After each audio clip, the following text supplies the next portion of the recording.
High everyone, स्वागत छ तपाईहरुलाई फेरि पनि अर्को एउटा नयाँ भिडियोमा। फ्रेन्ड्स, इन्फिनिक्सले आफ्नो हट सिरिजका दुईटा स्मार्टफोनहरुलाई हाम्रो नेपालमा लन्च गरिसकेको छ। इन्फिनिक्स हट 20 र इन्फिनिक्स हट 20i यिनी स्मार्टफोनहरुलाई हाम्रो नेपालमा लन्च गरिसकेको छ र अहिले भने इन्फिनिक्स ब्रान्डले चाहिँ यिनी स्मार्टफोनहरुलाई एकदमै अफोर्डेबल प्राइस पोइन्टमा नेपालमा लन्च गरेको छ। सो आजको भिडियोमा भने हामी कुरा गर्नेछौं इन्फिनिक्स हट 20 स्मार्टफोनको बारेमा कुरा गर्नेछौं। अब यो स्मार्टफोन चाहिँ हाम्रो नेपालमा कति प्राइसमा लन्च भएको छ भन्नु पर्दा यसको 6+128GB भने 17,000 को प्राइसमा लन्च भएको छ। आई थिंक अहिले भने इन्फिनिक्सले चाहिँ यो स्मार्टफोनलाई एकदमै राम्रो प्राइस पोइन्टमा लन्च गरेको छ। यदि तपाईहरु पनि यो स्मार्टफोनलाई किन्ने प्लानिङ गर्नुभएको छ भने भिडियोलाई चाहिँ अन्त्यसम्म हेर्नु होला। र अब भने तपाईहरुको टाइम वेस्ट नगरी सुरु गरौँ आजको भिडियो। फ्रेन्ड्स, भिडियो सुरु गर्नु अगाडि यदि तपाईहरुले हाम्रो च्यानललाई अहिलेसम्म सब्स्क्राइब गर्नु भएको छैन भने प्लिज च्यानल सब्स्क्राइब गरेर राख्नु होला र भिडियो मन परेमा एउटा लाइक पनि गरिदिनु होला। सबैभन्दा पहिला हामी कुरा गर्नेछौं यो स्मार्टफोनको डिजाइन र डिस्प्लेको बारेमा।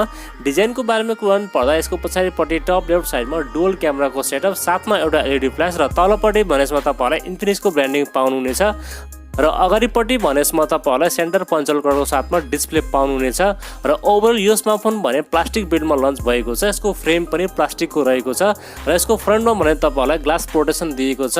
ओभरअलमा यो स्मार्टफोनको डिजाइनको बारेमा कुरा पर्दा डिजाइन भने यस प्राइस पोइन्टमा एकदमै राम्रो रहेको छ र यसको बिल्ड क्वालिटी र इन ह्यान्ड फिल पनि एकदमै बवाल रहेको छ। र अब चाहिँ हामी कुरा गरौँ यो स्मार्टफोनको डिस्प्लेको बारेमा।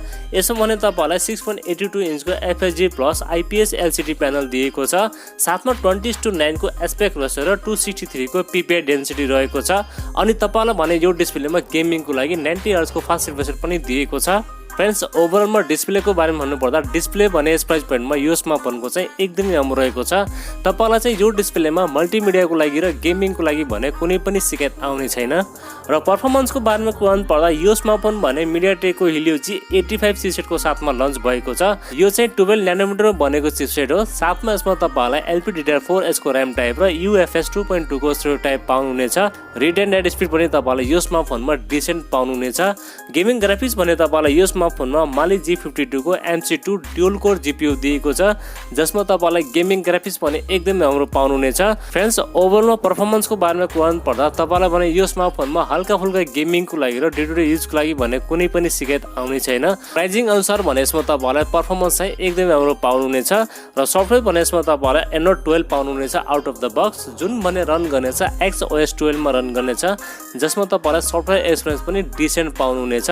अब क्यामेराको बारेमा कुरा गर्नु पर्दा यसमा भने तपाईलाई 50 मेगापिक्सलको प्राइमेरी सेन्सर, अर्को भने QVGA सेन्सर दिएको छ। त्यसैगरी सेल्फी क्यामेरा भने यसमा तपाईलाई 8 मेगापिक्सलको सेल्फी क्यामेरा सेन्सर दिएको छ। भिडियो रेकर्डिङको बारेमा कुरा गर्नु पर्दा तपाईले यिनी क्यामेराहरुबाट 1080 को 30 fps सम्म चाहिँ भिडियो सुट गर्न सक्नुहुनेछ। आई थिंक प्राइजिङ अनुसार भने यो स्मार्टफोनको क्यामेरा सेटअप पनि ठिकठाकै रहेको छ। क्यामेराको मामलामा तपाईलाई यो स्मार्टफोनमा कुनै पनि शिकायत आउने छैन। र ब्याट्री भने तपाईलाई यो स्मार्टफोनमा 5000 mAh को ब्याट्री पाउनुहुनेछ जसलाई चार्ज गर्नको लागि 18 वाट को चार्जर भने तपाईले बक्स पाउनुहुनेछ। साथमा यसमा तपाईलाई 5 वाट को रिभर्स चार्जिङको सुविधा पनि दिएको छ र ब्याट्री ब्याकअप भने तपाईलाई यो स्मार्टफोनमा 1 या 1.5 दिनको चाहिँ मजाले पाउनुहुनेछ। प्राइभेसी एन्ड सेन्सरको बारेमा कुरा गर्नु पर्दा तपाईलाई भने यो स्मार्टफोनमा साइड फिङ्गरप्रिन्ट स्क्यानर दिएको छ, फेस अनलक पनि दिएको छ, चार्जिङको लागि टाइप सी पोर्ट, साथमा 3.5mm ज्याक पनि दिएको छ।